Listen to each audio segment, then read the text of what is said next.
Hello, welcome back. We will continue our discussion on free cash flow models. In free cash flow, we discussed the formula used in free cash flow. We discussed about the FCFF, free cash flow to the firm. In this, we predict all the free cash flow to the firm and discount it by the appropriate discount rate, which is nothing but weighted average cost of capital. We discussed various steps. The first step is about assumptions. Assumptions are pretty much driven by the historical analysis, industry analysis, and country analysis. From these assumptions, we forecast or estimate the cash flow. Then, we arrive at free cash flow. Free cash flow is EBIT1 minus tax plus depreciation and amortization, anything which was non-cash minus change in working capital minus the capital expenditure. The fourth step is arriving at a discount rate. Fifth step is calculating terminal value through Gordon growth model. Sixth step is, which is the last step, arriving at the net present value by discounting all the future cash flows. These are all the steps involved in the free cash flow. Now, let's understand the differences between free cash flow and dividend discount model. A free cash flow model is based on the perspective of a control.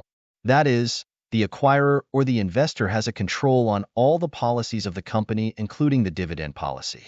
This is the major difference. In free cash flow, what we are basically saying is a control perspective. In case of dividend discount model, that is a non-control perspective, basically a minority shareholder perspective. Investors tend to pay a premium for control perspective. The valuation from these two models for a particular company may vary, and there is a high probability that they may vary because free cash flow models would tend to be higher valued in comparison with DDM because of this control perspective. Usually, analysts prefer free cash flow over dividend-based valuation method. The first reason is many firms paid no or low dividend.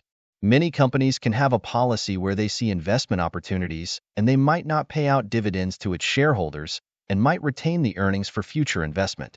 That does not mean that the company is valued low. It is just that the reinvestment in the firm which may have more potential in terms of creating value than paying out dividend to the shareholders. The second reason why cash flow model are preferred is that the dividends in all probabilities are declared at the discretion of board of directors. Board of directors may have their own reasons of declaring low or a high dividend. That might not be reflective of a true value situation of a company. The third reason is the dividend may not reflect firm's profitability. At times, company may follow a procedure where they are declaring the dividend, but it is not linked with profitability. This approach in this case may not reflect the company's true value. In free cash flow to the firm's formula, we have EBIT1 minus tax plus depreciation and amortization minus change in working capital minus capital expenditure. We can see that the cash flow is dependent on the profitability, whereas the dividend discount model might not be dependent on the profitability. The last thing why analysts would prefer cash flow approach is, if a company is being acquired or is a target, then free cash flow is more appropriate measure of a firm's value because of the control perspective it has as an acquirer. That's all for this video. Please like, share, subscribe, and comment. See you in the next video.